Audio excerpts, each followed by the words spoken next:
What's up and welcome to the Indie Credible Podcast episode 11, a weekly podcast where we get together and chat about the world of indie gaming. We go through all the indie games we've been playing, we go for the latest indie game news, and we cover our main topic. This week's main topic is, there's only two of us, as you can see, it's not a shock to people. And this week's main topic is we're going to be sharing a game each from Rezzed. Now we've had time to kind of let the dust settle. Just one game each from Rezzed that we're really kind of like, do you know what? I saw that game there. I really can't wait to see more of it now. And that's kind of where our main topic's going to be going there. Chewing the fat on the res after the dust has settled. This is the Indie Credible Podcast. I always got lost what to say there. What are we doing? Yeah, what are we doing? You can find us on YouTube if you are watching us. And welcome. Hello. I'm going to move the mic quickly because it's going to irritate me. It's not in the middle. There we go. You can find us on YouTube. You can also find us on all podcast services now, including Spotify. Ooh. We are officially on Spotify, and it is, I can confirm now, where we are getting the most follows and the most listens. So thank you to our audience on Spotify if that's where you're listening right now. If you really like what we do, you can find us over on patreon.com/IndieCredible. You get exclusive pre and post show content, as well as a week early access to other shows we do, and you get access to our indie game Discord, where it's kind of a little community that's slowly growing, and we kind of jump on, we chat indie game stuff, we chat indie game dev stuff over there, and we give away keys, and we play games together when we can. So yeah, that's our benefits for Patreon. Not bad for $1. For $1. Not bad for $1. I'm Lewis. You can find me at What's Up Woody if you're really interested, and I'm pretty much always here. And with me, not as always because it was on holiday last week, but is Dan from At the Dice Bear. Hey, how you doing, guys? Tom is not here, I'm afraid. Tom wasn't allowed out. He was a naughty boy over the weekend. Yeah. He was grounded by his fiancée. She said 2 weeks, but we're hoping to see. We might be able to get him out next week. We'll give it a go. Yeah. If not, maybe he can jump out the window or something like. But she has tie bed sheets together, climb out. Yeah, she has grounded him. So R.I.P. Tom. Yeah. Should we jump into what we've been playing? What we've been playing. So obviously last week was a solo one, and I went through some stuff.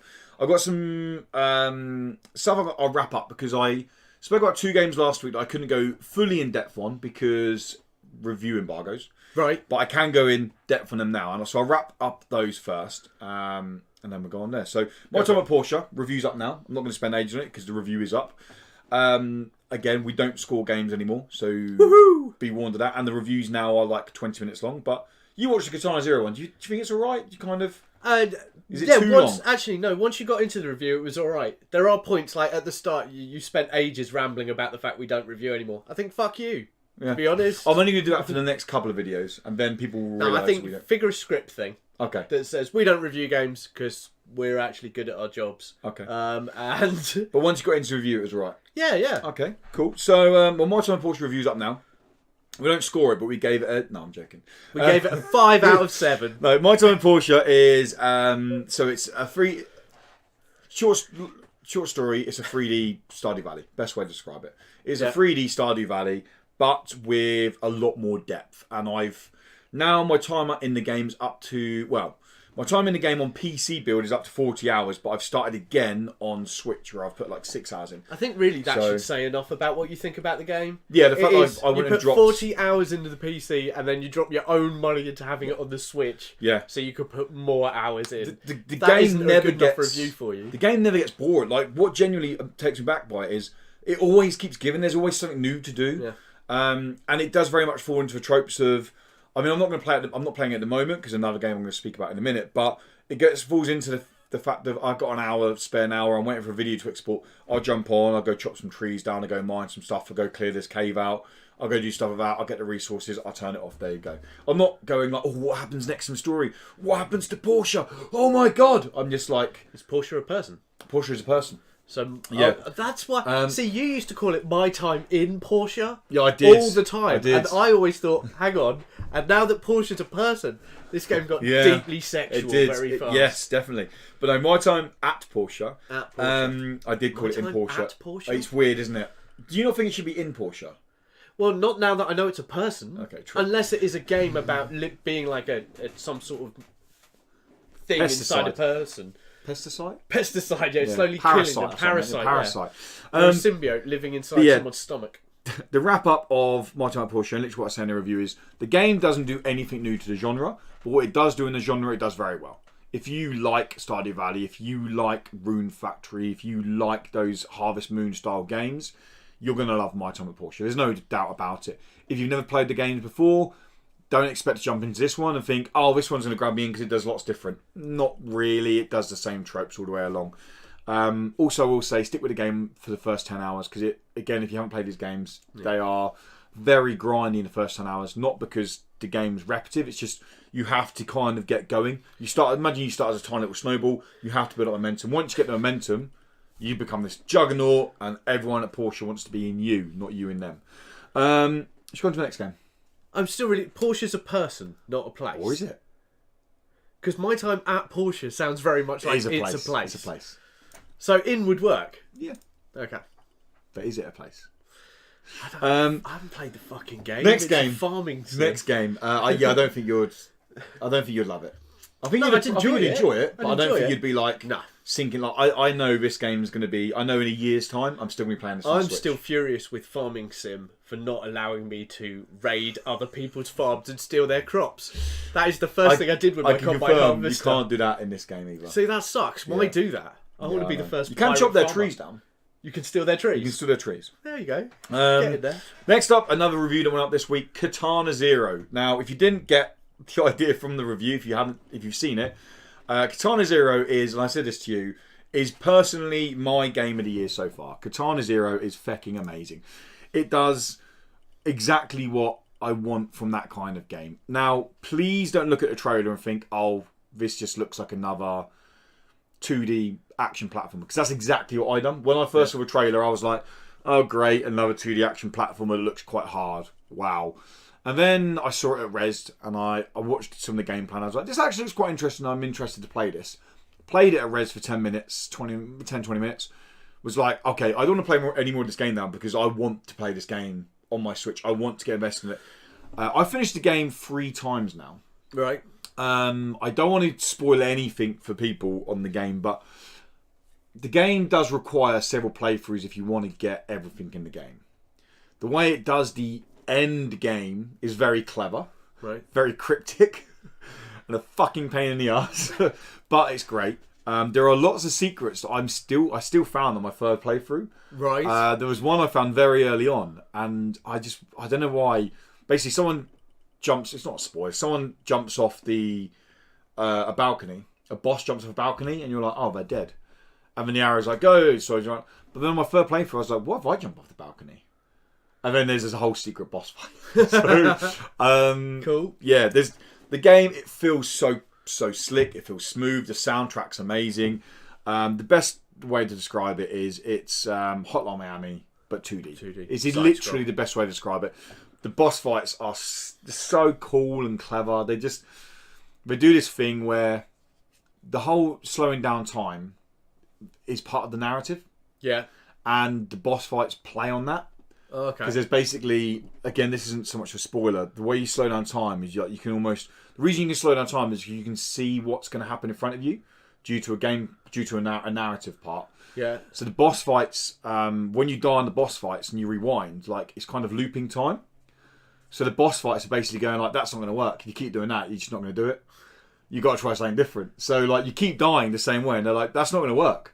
So they're kind of giving you clues to what you got to do while trolling you. Yeah. Be like, now you're learning. Who's clever now? Like, and you're like, shut up!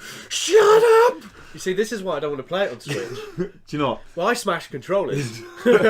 So as long as I dock my Switch and play it the other way, I'll be fine. I will say, so I played it docked, and so I played a whole playthrough because I finished the game in one run on docked mode for footage. Yeah. And I've played it 2 playthroughs in handheld. These games sometimes I don't like in handheld because it feels great in handheld. Like it doesn't feel bad at all. And the soundtrack, it's so good. So good. But yeah, that's My Time Porsche Katana Zero.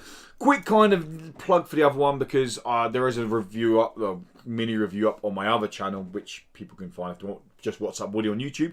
It's only CCGs or TCGs, so do be warned. But Cards is a game that's in early access at the moment, a free-to-play CCG game based around World War II. I've had fun with the game.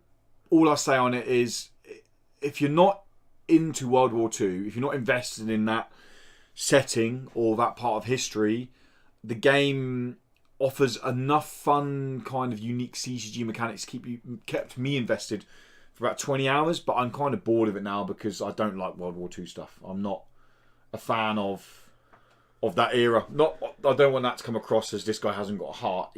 But I'm just saying. I don't think it's the same thing when you're talking about a computer game. Yeah, but you can respect our military heroes, but then also be there going. I just want to say, because someone did comment on a video I said, well, quite rightly I said I couldn't give a fuck about World War II. I don't mean it in terms of what happened there. What happened in World War II was obviously god awful, and we're very privileged to be sat here now because of what happened there. But with that said, in terms of that era of time, I don't like any history really. There's not a part of history that I'm like, oh, I'm invested in that. I'm all about living for the future. Living for the future. Yeah. Okay. But no, that's wrapped up, and I'm going to wrap up with Banner Saga. Oh god. So I picked up Banner Saga in game physical copy because the Banner Saga trilogy was on sale for $24.99. Yeah. And it was my birthday in the week, and I was like, do you know what? I've wanted to play it. I've gone on about this game so much. And I want to play it. It's normally 40 quid. 25 quid for free games seems a bargain. Now, I've always been concerned about playing Banner Saga because I know it's available on mobile. And I'm always a bit like, well, is it a mobile game? I've now put in just over 10 hours. And this is no doubt one of the best narrative games I've ever played. This is... Oh my god, it's so fleshed out. So the best way to describe it, you will love this because it's basically. I know Banner Saga. It's basically I played the second one. Okay, but I think it's funny because you are like that kid who runs in and goes, "Oh my god, I've just seen Iron Man," and you're like, "Wow, how late are you to this party?" They're just about to do Endgame. Well, Banner Saga just obviously free only released last year. Yeah. But I wanted to play it for ages. I don't know why I haven't played it before. The best way I can describe it for those who don't know what Banner Saga is, it's like playing a D&D campaign. In terms of you start off and in the first one, within the first 2 hours, you kind of fluctuate in between two parties simultaneously. Now, the world is set where you have these people called Val, who it's very much set in Norse mythology, or it's inspired by Norse mythology. It's not direct. They're kind of taken lots of Heim names, Valenheim and Flosenheim and Flosgenheim, whatever it is. So there's these people called the Val, who are these massive horned Viking-style people and humans. The evil bad guys at the moment are called Dredge. I'm pretty sure there's others going to come called the Dredge. Now, these Val are big and powerful in battle, and humans are smaller in battle. Now, the battle system is like 30%, 40% of the game. How you set up and how you get organised for the battle is the other part of the game and the quest for it. The reason I say it's like a D&D campaign is because so many games turn around and say, oh, we've got consequential decision making, and it hasn't got consequential decision making at all. Yeah. This is genuinely consequential decision making. I made a decision in the first couple of hours. One of the main characters died, and the narrative doesn't stop. It just carries on. And I'm like, wait a minute. So I tried to reload a save, go back. Oh yeah, you can definitely save the person, and the narrative completely different. And I was like, oh shit, this game genuinely goes, no, fuck it, we're not stopping for people dying. We're carrying on for it. And so the main gameplay mechanic... oh my god, are you going to learn about consequences, Lewis? Well, no, I know... but you know what I mean? How many games say, don't they? Consequential decision making. You're like, that's not consequential decision making, because you've basically said I can make the decision and you've slightly changed the ending. When this... we're talking someone dying within the first 5 hours of what probably is going to turn out to be a 100 to 150 hour story over the 3 games. Yeah. And the game just carries on. It was just like, okay, I completely respect how this game goes. How many trees must this game have? This is mental. So you have the caravan, which is a travelling party, and in that you have to make sure you got supplies. You stop at towns, you buy supplies. Let's say you have 200 people in your party. 7 supplies will be consumed per day for survival. You have to kind of weigh up, my daily supply rate's going down. I need to stop. I need to do this stuff here. You have things like when you're going along, it's a lot of reading, I will warn people, but perfect example, one thing I had early on was this guy come along and said, or my left-hand man come along and said, oh, this guy's getting really drunk, he's pissing people off, what do you do? And the 3 options were it's like a hard option, as in be really hard on them, a medium option, and just a soft option. And I chose a soft option, which was like, I'll laugh off the drunkenness and join in with the drinks.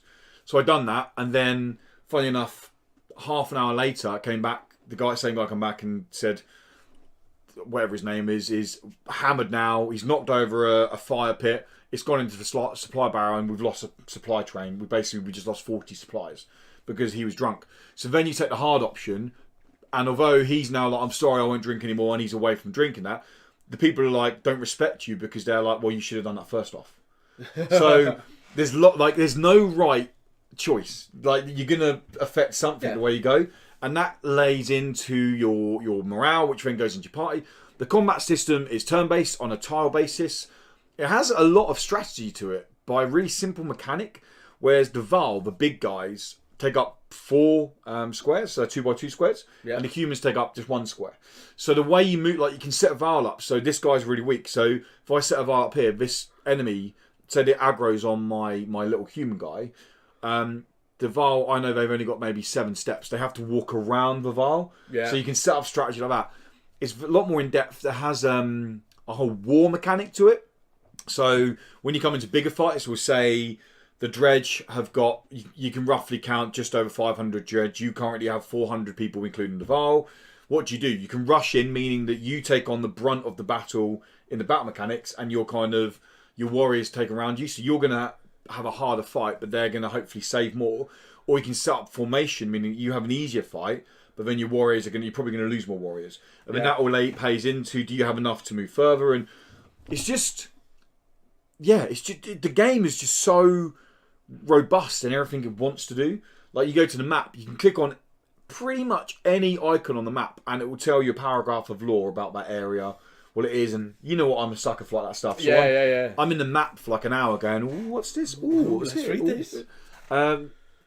It reminds me of, you know what was that sports game that wasn't a sports game? Supergiant Games released. Pyre. Pyre. Yeah. So Pyre, I liked Pyre. I can understand why a lot of people didn't like Pyre, because there was a lot of reading between. There's only one thing missing from Pyre, in my opinion. Multiplayer. Yeah. That game would have been amazing. But there was a lot of kind of reading between the sports games, wasn't there? Yeah. This feels like a bit more of a, dare I say, polished Pyre, in terms of they know how much you want to read before you're in battle. So you're reading just enough, and then you're in battle when you're reading just enough, and you're switching between. Yeah, if you're looking for a narrative kind of game, I think as well though, Banner Saga is easier to grasp as in what's going on, because it's a classic war empire game, whereas Pyre is very much I'm a what? Why are they wearing masks? Yeah. Am I dead? Yeah. What the fuck? You know. All I will say is that just seeing how much decision making I'm doing in the first one has got me super excited to see how because the game is quite public. It's telling you that any decision you make in the first one will carry to the second one, and any decision you make in the first, second one will carry to the third one. So this game is very much, you could play through this game 20 times, and your chances are you're going to have a different game every time. Yeah. And I'm very looking forward to seeing how that kind of pans out throughout the 3. And where the story goes, because it feels like I'm watching Game of Thrones for the first time without knowing anything about it again. That's kind of what it feels like. I'm just setting off into this, and I'm like, oh my god, I can't stop playing it. Like, I'm just going to go to the toilet, and I'm on the toilet for half an hour, because I'm just like reading stuff, and I'm looking at the map, and Remind me never to use your Switch. Yeah, no. The Banner Saga gets my full thumbs up at the moment. I'm loving the game. I'm going to do a weird kind of, once I've played all 3, like a late to the party review. Yeah. I'm way behind, but I've played these 3 games, and here's what I think. So I'm not going to say I love them, because I've only fucking 10 hours into what I'm expecting genuinely to be a 100-hour adventure. I hope it isn't, but it probably will be. Which you've got it on Switch? I've got it on Switch, all 3. And it was how much? 25? 25 quid for all 3 games. That's really good. In physical as well. So nice. When I'm done with it, you can borrow it. Cool. I'll see you in 100 hours or so. It's a week. Easy. Yeah, and that's what I played. That's me. That's me done. That only took half hour. That was pretty good. I was quite quick on the first 2. Normally I chat for ages. But I blitzed through it. I got through it. Well, I've mainly been on holiday, so the games I've played have been very much a portable experience. Yep. So I've been playing a lot on the Switch. And just before I went, you sent me a code for Pitfall Planet. Oh yeah, is it? which is a 2-player co-op puzzler Okay. where you're looking down. You've got to help each other. You're these 2 little robots who've crashed in the planet, and you've got to help each other basically through the planet and fix your ship and get bits like that. It is a 2-player co-op game. Can you play it? Can you play it 1 player? You can play it 1 player, but it is really feckin' hard because it's actually really difficult to control your characters properly and have them aim in the ways you need Do you play it with to Gracie? be able to move through. I played it with my wife. Ooh. Yeah. I think the game has potential, but the control system is awkward. It's my phone silent. Yeah, she was not willing to give it a chance after the first couple of bits. She got bored really quickly. Oh really? Mainly because you can fire harpoons at your friend to grab them and pull them across. And you need to do this. You need to be able to work as a team to be able to get your way through. And you've got to be able to plan things. And there's a lot of timing. But the controls are a little bit Cumbersome. shitty. They're not, Even if not great. say someone who, like, obviously Corin isn't a gamer. Well, even if you you and I sat down and we played this, we'd do better than we did, but there would still be points where you're missing shots, where things aren't going right, because it does this weird thing where you push in a direction to fire, but there's a slight wobble on it, so it tries to pull in certain directions, which is really feckin' irritating when you're like, no, the person's there that I'm aiming at, I'm pushing in that direction, let me fucking fire there. Okay. No, we want to pull it this way. Which makes it worse because there are points there are little monsters that run round. So you've got to be quick. So what's the idea of the game? It's a co-op puzzle. Just trying to do puzzles. Yeah, yeah. You've got to make your way across different platforms, avoiding aliens, and make it to the end. If one of you dies, well, that's it. Game over. Try again, basically. Okay. And you just keep repeating it. It's cute. It is cute. They're quite nice. It is a very it's like simple game. £7 on Switch. If you've got someone you can play with who's willing to put the time in, I reckon it'd be a nice bit of fun. I'm guessing it's local only. But yeah. But it isn't one for just a casual person. Like she remembered Caterpillars. Mm-hmm. Corin played that with me obsessively. She liked the puzzles on it. She loved the puzzles on it. It was very clever. Is it fixed now? Is it? No, it's still stopping me at level 35. I think it is 35, 36. And there's 40 levels? 40 levels. So I'm 5 away from the end, and we've been sat there for ages. Though we have played it again. So she remembered Caterpillars. It's cheap. It's worth getting. Yeah, it's really cheap. Pitfall Planet. If you've got someone to play with who's willing to take the time, yeah, play it. Because it is quite good fun. And the puzzles aren't too hard. They're quite nice and simple. But you need someone else. Because playing on your own is just it's a no. Because you've got to be quite quick with it, and the controls aren't at that point. You really need someone else there. But with someone else there, yeah, that'd be a good one. Cool. I played Car Quest from EZone. The reason I played this, it was £1 on the Nintendo Switch store, and I was like, fuck it, I'm on holiday, I'm going to play this. And it is a platform, a 3D platformer, where you're a car, and you've got to collect the energy to slowly build up this world. There's a giant floating head, kind of like you remember in Crash Bandicoot, Crash Team Racing, where you have Aku Aku and that. Like, you've got one of these heads. Watching the trailer now. You guys are seeing the same trailer. Carry on. He's got this head, and he basically says, "Oh, I need you to go around, collect this amount of things, and find these weird shapes, which will slowly build my world back together." He can't remember what happened. There's been a massive EMP pulse that's dropped everything, and you're just driving around in this quite cute little, what looks like a Hot Wheels car, or even a Micro Machine. Yeah, that's the one. Very, very simple. Very simple game. It is a collectathon. There are no bad guys. You are not going to get hit or killed by anything. The puzzles here. are quite cool. They're just fun. They're really simple. And I honestly, this is the game I played the most over the holidays because it was just easy. You pick it up, you play. And it was very gentle. It was £1. It was 98p, and there's about 5 hours a game there. Fucking hell. And also, once you complete the game, there are hidden collectibles to get. The only downside is, I will say this, and it doesn't ruin the game, but once you've collected everything, and you've got all the hidden collectibles, which I did, you have a choice to either go back to where you're from. There is a lovely story. I won't tell you what the story is, but there is a lovely story. You can either go back to where you're from, because you've been teleported, or you can stay there. Now, I chose to go back from where I'm from, and it sent me back, and then I lost everything. It wipes your save, and you've got to start all over again. And I was like, oh no, I want to see what happens on the other side. So I don't know yet, because I've got to go through and play the entire thing again. I'm not far from completing it for a second time. Oh, nice. And getting all the bits. But it's so relaxing, so nice. So and when it's simple. not a quid, how much is it? I think it's like $1.98. I think it's a stupidly dirt cheap game. Okay, so it's £2 or a quid. Yeah, but I honestly, when you're on holiday, you're just like, Yeah. Okay. Corin wasn't playing Pitfall Planet with me. She's like, no. Okay, fine. So I jumped on there and I played Car Quest and I completed it. Nice. And it's well worth playing, and it works so nicely on the Switch. I was honestly really impressed with it. Car Quest. Car Quest. There you go. Another game I played, which was my final one once I'd completed Car Quest, was Momonga Pinball Adventures.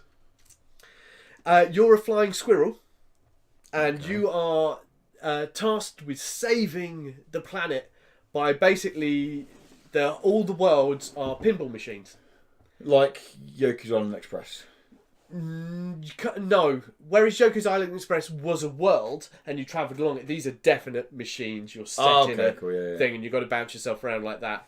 What's this called? Oh god, Momonga Pinball Adventures. Momonga Yeah. Pinball Adventure. It's published by Plug-in Detail and it's from Paladin Studios and Seven Studio. It's cool. It's got potential, but the controls don't work. As in straight up don't work? The straight up don't work. In a pinball game, it's all about being precise, isn't it? It's about, if I press the button, when the ball's at that point, it's going to flick. Yeah. 70-30 chance that's going to happen. Sometimes it does flick. Sometimes it stays flicks a second later. Sometimes it does flick, but your character decides to jotter. And you're like, okay. How much was this one? This one is another cheap game. I can't remember how much this one was, but I think it was about £5. Oh, pushing the boat out now. Pushing the boat out, going crazy on holiday. Momongo's Pinball Adventure. £5. But it was really pretty. I love that there's this big panda teaching you. You've got to do boss fights on the pinball machines. Okay. When did it release? I honestly don't know. I want to know if it's going to be patched so the controls a bit more tight. Well, have a look. I literally was just going through the store on what was on sale. Yeah. You know, when you go, current, what's on release? Can't straight away, Momongo's Pinball Adventure. Yeah. But it just didn't work properly, which is a real damn shame because it's one of those ones where you're looking at it and you're thinking, this will be a great game. Feels very mobile. I see exactly what you mean. Some of the bits, because you've got stars, so depending how well you complete it, you gain the stars. Very much a pinball thing. There are challenges, you can go replay levels, and it'd be like, oh, only use this, only do that. That's quite cute, doesn't he? Yeah, all of the graphics are lovely. Yeah, I mean, it's all very nice. I've seen probably what you guys see now, but the so it released on Steam back in 2016. It released on Switch about 4 months ago. About 4 months ago. So it's still, but the paddles just don't work as well as you want in a pinball game, and things like that are vital. I mean, when I was talking about Yoku's, one of the things that irritated me in Yoku's was the fact that sometimes your ball got caught on the opposite side of where you were, and that caused issues. Now and again, didn't happen a lot, caused issues. But I mean, that was like the only thing, because of course your paddles were perfect. Yeah. You'd flick, you'd go where you'd want, you could learn the timings. This you couldn't, and it put a real dampener on the whole experience. On the whole experience, because you're like, wow, everything else in this is really. There's even what's quite nice because it's a flying squirrel. There are even times when you're just flying, and you've just got to fly through the air collecting these points, and you're like, oh yeah, I love that. But yet again, they've got the functions on it aren't quite right, and it always just seems slightly out. It needs one of the things I think is incredibly vital in so many games and everything we play is you need to really nail down the mechanics. You know, you can have the most beautiful looking game in the world, but if your controls suck, your game sucks. Yeah. You know, Super Meat Boy, one of my favourite indie games of all time, because is so a tight. Pinpoint accurate tight game. It's so tight, yeah. Nice. And then other than that, I've been playing Div 2 and Smash. Nice. So you know. Yeah, I've not played either Smash or Div 2. I want to play Smash because the new update's available. Yeah. And I need to play Div 2 to get ready for Raid. Can I say one thing about Smash before we go on to the news? And I know it's not indie thing. Have you made a penis level? Is that what it is? Well, no, I just don't get why Nintendo was shocked by this at all. Yeah. Just sort of like, you've given children the chance to go and make levels. What do you think they're going to do?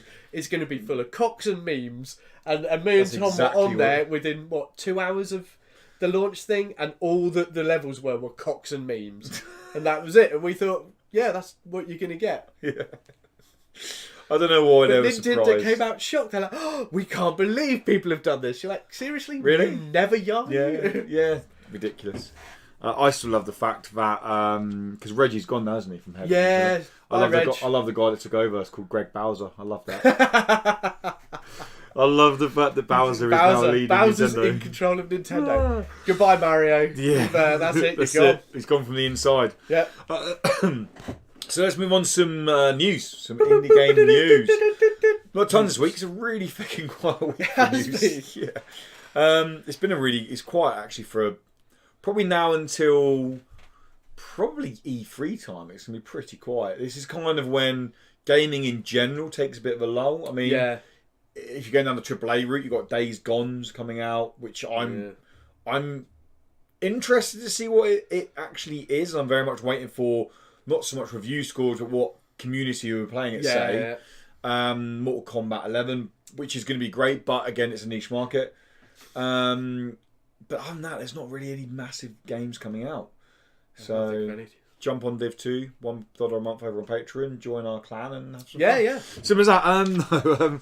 Get free XP because we'll have the 4 players by then. That's it. That is it. So kick off with Dark Devotion. Dark Devotion is a game I've been following for the last 2.5 years. It's been developed by Hiberian Workshop. I backed it on Kickstarter, but I didn't back it enough to get a key. It was very much a case of I like the idea of the game. I wasn't in a position to throw away tons of money, so I threw it, I think it was $5 or something, to back it.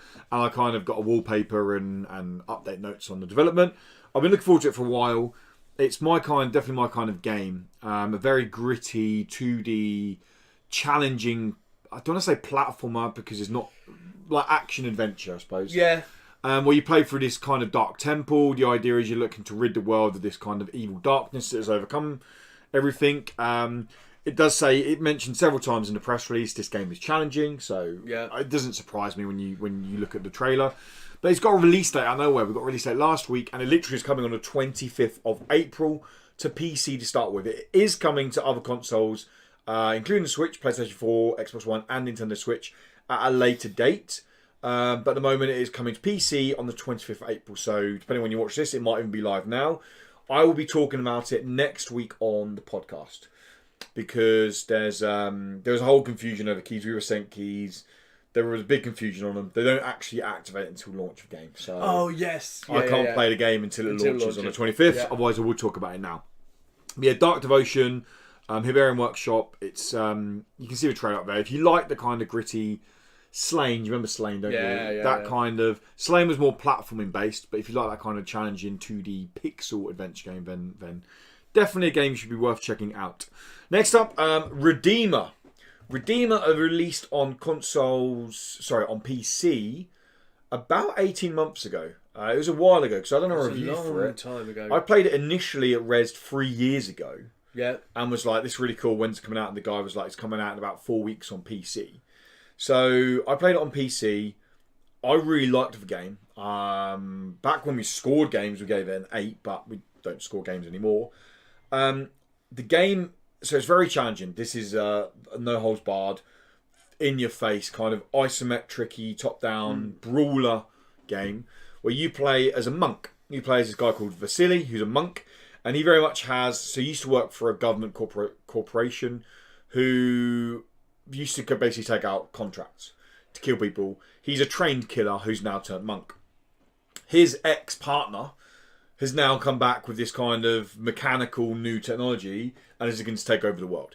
This is straight up an 80s revenge movie story. Yeah. Straight up. The opening level, it's not even spoilers really, the opening level, his partner basically kills half the monastery that he's at. And this guy is just like, fuck this, I'm going to go take the shit out of everyone. Yeah. It's got good music to it, it's brutal, it's savage, you can use environmental kills on it, you can put people's heads on saws and chop their heads off. You can throw people into spike walls. It's quick, it's fast paced, and they had to add a normal mode because there was literally only a hard mode. Yeah. They had to add a normal mode because people couldn't finish the game. I did manage to finish the game, and I'm not kidding, it was fucking hard. The game gave you everything to succeed, but you had to do it like pinpoint. You had to be so pinpoint with it. The reason we mention it is because the Enhanced Edition is getting a re-release on PC because it comes with some extra content, but it's also finally getting a full release on consoles. Okay. PS4, PS4, Xbox One, and Nintendo Switch. And it's coming on the 25th of June. So a little while yet. But it's a game that I'm definitely trying to grab some keys for you guys. I mean, I'm not going to play it again because that game's fucking hard. I've done it. I've finished it. I'm happy. But I did enjoy it. I genuinely enjoyed it. I'm not playing that game again. No, it's hard. It is really hard. But it is literally an 80s revenge movie. Like it is. You might as well be playing as Arnie, who went to turn a monk, and it's basically Commando. Do you know how hard it is to find a fucking copy of Predator at the moment? The film. Yeah, well, like just to watch it online. I know I can go on Amazon and buy a fucking copy, but Is it really hard? yeah, they're all like, "Nah, you don't want to watch Predator. You want to watch the new one." No, I don't. I want to watch the fucking original. Yeah, yeah. But no, that's if you like those kind of games, definitely check out Redeemer Enhanced Edition. It's probably released around about £15, and it's worth it. Next up, Masquerader. Masquerader is a game again we reviewed. Yeah. Reviews up now. I reviewed it on PlayStation. I said at the time I think it would be a good fit for the Switch. I struggle playing it on the PlayStation, not because it's not a good game, very much because it's similar to Banner Saga. Like I wouldn't want to sit down and play hours of this on my PlayStation, sat at a desk just playing, like reading stuff. I want this kind of pick it up, walk around, yeah. And this, Masquerader is coming to Nintendo Switch on May the 9th. So it's a tactical RPG, very similar to Banner Saga, in terms of you have a grid-based combat, the way you move combat around, the way you do abilities. It's turn-based. It has a very deep narrative going on with it. There's these, hence the Masquerade masks. People are part of the elite forces. There's this kind of dark corruption going on in the background. It's, it took me just over 30 hours to finish it on PlayStation. If you're looking for an RPG to sink time into on the Switch, and maybe Banner Saga just at your price range because it is about £40, I think, for the trilogy on Switch. Yeah. This will be coming out at £16, and I can't say it's just as good because I've not finished Banner Saga yet, but it gets my full recommendations. Masquerader. It's really nice, really cool. You can see the art style up there. It looks very similar to Banner Saga and all that jazz. And the final piece of news, I told you it was a short week, is Fade to Silence, a game we both played at Rezzed. Yep. It's releasing on the 30th of April. Ahead of its full release, it got a new trailer because the game has been available in early access for the last year. The ending of the game, as far as I know, hasn't been available because it's early access. The full release is obviously finishing off the story. It's making lots of stuff updated. A lot of people, as far from what I've read, are a bit down on it because they basically stopped supporting early access about 6 months ago because they wanted to focus on the full release of the game. So the early access build is 6 months old, and they're basically saying, look, just wait, and then you play the game again when it's fully out. When it's finished. I don't know why you'd buy Fade to Silence in early access anyway. It's not the kind of game that I'd want in early access. I'd probably do it if I knew it just to support them. Yeah, that's not a bad idea. And I think in early access it was £20, and when it launches it's going to be £40. So fucking hell, I've just made a profit. You got it, got it cheaper. But it got a final trailer, like story-based trailer. It shows off more of the mechanics we've seen. You really liked the game, didn't you, Rezzed? And it's not a game I would usually like. Yeah. It's a survival action game. Action game. And yeah, I was really impressed. Graphically, the story going on behind it, the world they created, and the very short amount we had to just sit on there and really explore it. Because we were dropped, 3 chapters in? We were dropped in the final.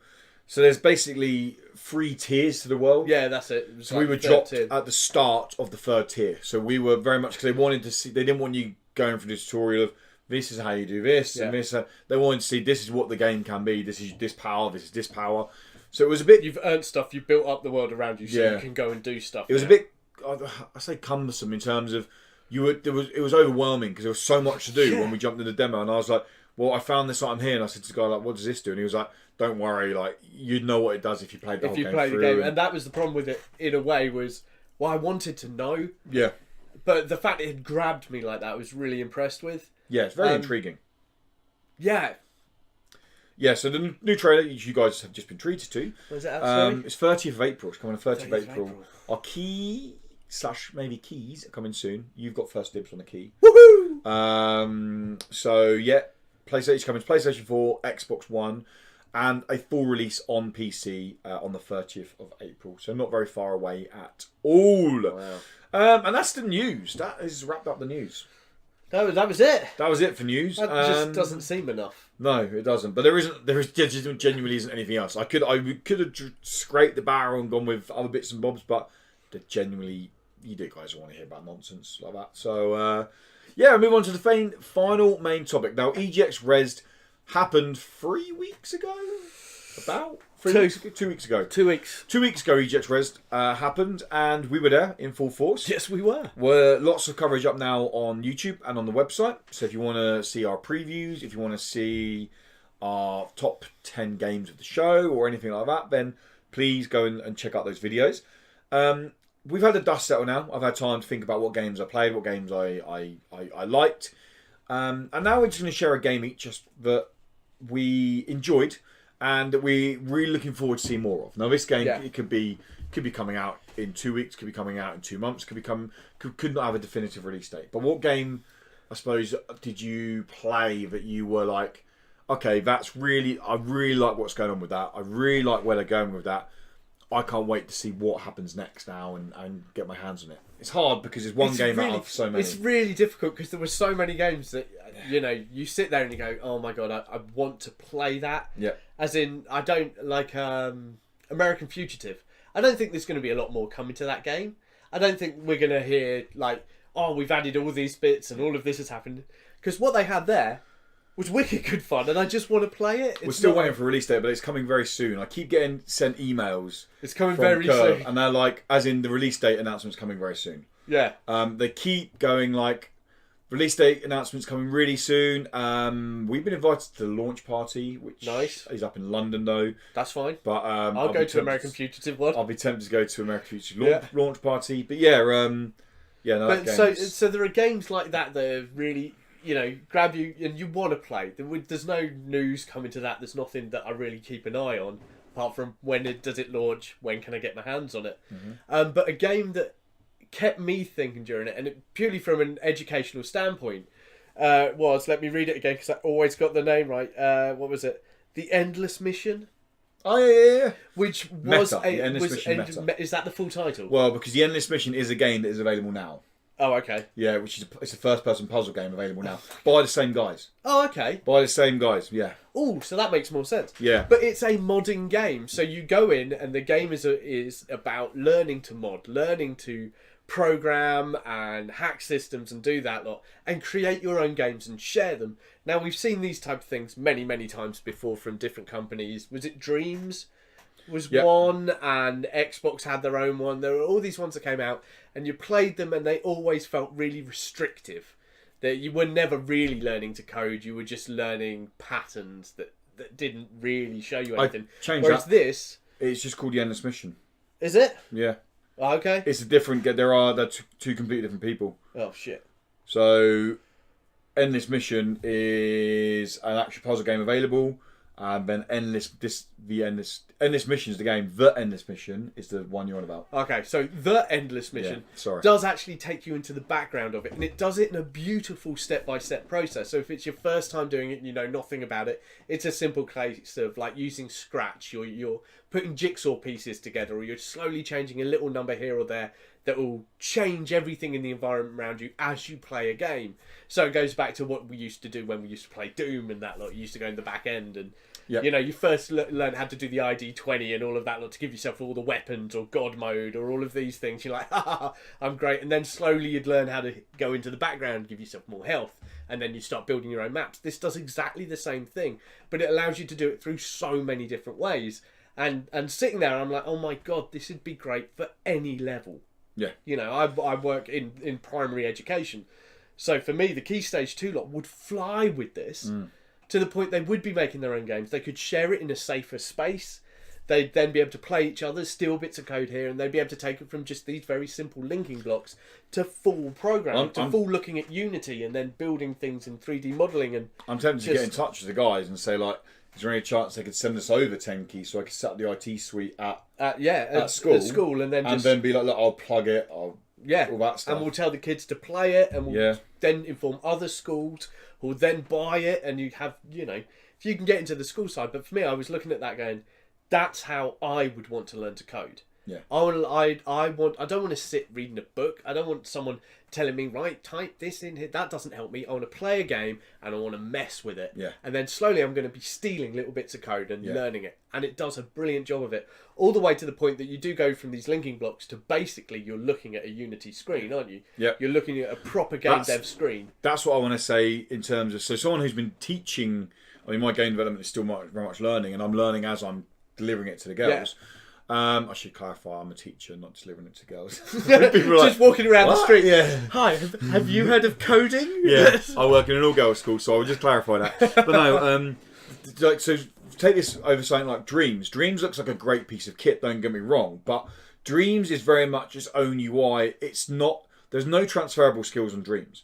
Great, you become a great creator, and I'm going to use the word creator in Dreams because you're not really making tons of code, you're kind of just putting bits of jigsaw puzzles together. So you can be a great creator in Dreams as much as you can be a great creator in Little Big Planet and the level creators. Whereas it literally takes you from super easy, super simple to use, friendly UI to a Unity UI. So it is, the transferable skills are completely there. I mean, I've played around a tiny bit in Unreal, and yes, there's a UI to learn in Unreal, but the transferable skills from Unity to Unreal are a damn sight more than something like Dreams to bloody Unreal. So I think the potential for it is massive because it means more and more indie devs, which means more indie games. Yes. Which is what we want. Yeah, and it'll be interesting to see that if someone does completely create their own game. Obviously, there's assets in the game that you're using in this mission. But if they're allowed to publish a game through, or it uses assets, but it's my own code, like, it'll be interesting to see where it goes from that. Well, I think you'll have asset issues if you're using someone else's assets. I think they'll do unless you're paying. I think they'll do what Dreams has done in terms of they'll create their own marketplace, like internal marketplace. Yeah, possibly. So basically, on Dreams, as far as I know, when it's fully released, you're gonna be able to. You can't charge tons. I think the maximum you can charge is £5, but people can buy your game to play your game on Dreams. If it's taken like 100 hours of your time, you can charge for it. And I think the company take 50% and you get 50% of the cut. I'd imagine them do something like that. Obviously, there's quite a lot of they could possibly do that, but you'll have learnt enough Yeah. from playing it that you could just then go to Unity and do it yourself. Yeah. You know, just get two screens up. Easy. Copy across. Easy. With your weird squids. Nice. Yeah, nice. Good shout. And I'm definitely tempted to get in touch with them just to be like, look, I do teach this at school. Yeah. Like, I'll even hold like some kind of game jam. I'll get schools in to make stuff on this, and then they'll go back and be like, we need to buy this product. Yeah. I was impressed with that. But there were loads of other games, by the way, that we haven't said, and I could... they're all in this book. It's like we work for the BBC. Other games are available. Other games are available, and they are, and go and play them. It's a tough one. It really is a tough one. There's so many I could choose. I enjoyed so many different games there. I'm not going to do any honourable mentions, otherwise I would literally be here. We'd be here forever. Forever. We've already talked about Fade to Silence, so that's fine. Yeah. Steel Circus. That I'm looking forward to that, but we're doing a bit more content on that. Maybe. Yeah. I'm going to talk about, because I've played an extra part of the game now. Okay. And that's HoloFist. They have been in. I'm on their Discord, so they've sent me more stuff. Nice. The game is. I'm so interested to see where they go with it. Like, so HoloFist is best way to sum it up is it's a Pokemon style game. The elevator pitch that Adult Swim does Pokemon. Yeah, that's it. The elevator pitch that Rachel, who's one of the developers on the game, gave me at Rezzed was, imagine Adult Swim made a Pokemon game, and I was like, cool, I'm in. Sit me down and let me play the game. Yeah. And it's exactly that. It is exactly that. It takes everything we love from Pokemon games. Yeah. The whole collecting of stuff, the whole building out of loadouts and all that jazz. The evolution, and the evolution doesn't only change their attacks or upgrade their attacks. Also, generally change the way they look. Yeah. They become more powerful. The combat system is a damn sight more fun than any Pokemon game. Pokemon is just literally menu system turn based. This you have a grid based system, so you're almost looking at Banner Saga stuff where you're trying to get out the range of where they can walk to. So you're moving to try and move the range and am I in range? Am I out of range? The humour is hilarious throughout the game.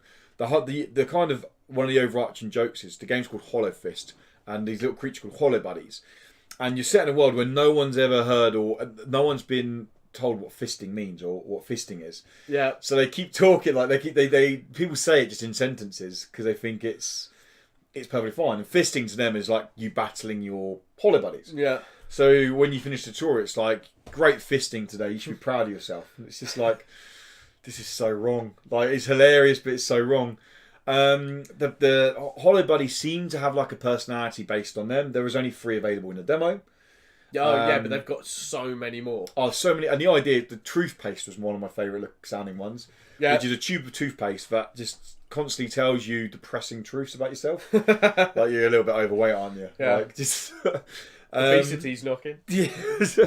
But it's just what I loved about the game was there were so many great games there, and what I think any game struggles to do is create a feel, a personality. Yes. Like make you engaged in what's going on with it. And after playing it for 5 minutes, I was instantly in the game. I was like, this is really cool. I like where they're going with it. It feels fun. It feels light-hearted. Like I could jump on it for 2 hours. I could jump off it. I could jump on for an hour and jump off of it. Do we say it? I'm gonna fucking say it. It's a Switch game. Like it's a game on the Switch. That's for Tom, your brother, because he's like, you guys always say it's a Switch game. We do. It's a Switch game straight up. Endless Mission isn't a Switch game. No. See, there you go, Tom. Not all of them, mate. And neither's Fade to Silence, to be honest. No. Fade to Silence there you go, Tom. Be a Switch game. Eating your words now, aren't you? But no. Other than that, Sunless HoloFist, there is that's a Switch game. That could switch. HoloFist is a game that there'll be a full preview up probably in about a week's time because I'm playing through the demo again. Yeah, cool. And I'm going to do a full preview on it. It's a game that there is no set release date. They have all the core mechanics there. Well, they said they were another 2 years out before they could even say a release date. Basically, yeah. They were literally, while we were there talking to them, still going through design ideas and concepts and going, yeah, that would be fun. And that was quite nice to see. Yeah. They were very fluid about it. It was nice to see, but it's also a slight worry. But also, I mean, that is a worry, but the demo I played felt like, if that was a finished game, it felt like what was there was a finished game. Like all the mechanics worked. There wasn't a single thing that didn't work that I wanted to work.